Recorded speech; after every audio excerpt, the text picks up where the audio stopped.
Okay, we're going to look at a neck cranking technique. Okay, this is sort of a counter or a second option for a backup against for preparing an arm bar. Okay, so what we do is a lot of times you're in this position. Okay, you get hold of an arm. Okay, and what you want to do is, if you notice, my right leg here is against his thigh. I'm going to push it out. But what happens a lot of times is your opponent rises back up again.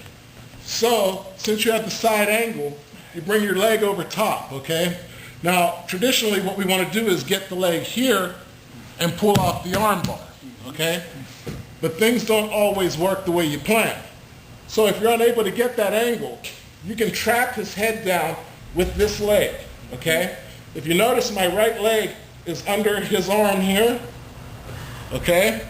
So since I got his head trapped down, I'm going to just tuck this leg over top of his head. Then I'm going to lift him, roll him, and crank his neck. Okay? We'll look at that one more time. Let's give him a different angle. Okay? Again, I'm going to attempt an arm bar. Notice my right foot is against his thigh. Okay, I'm going to push it out. Now what I want to attempt to do is gaiku jujigatame, which is come across and straighten out the arm.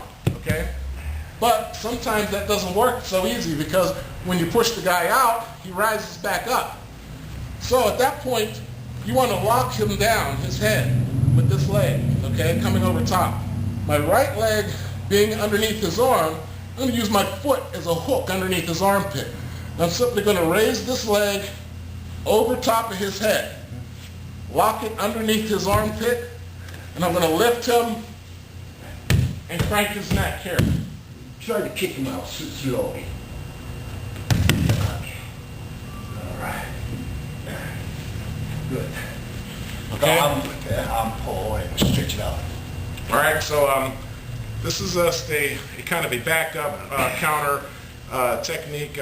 When you fail to execute your first attempt, then you have a second option for doing that.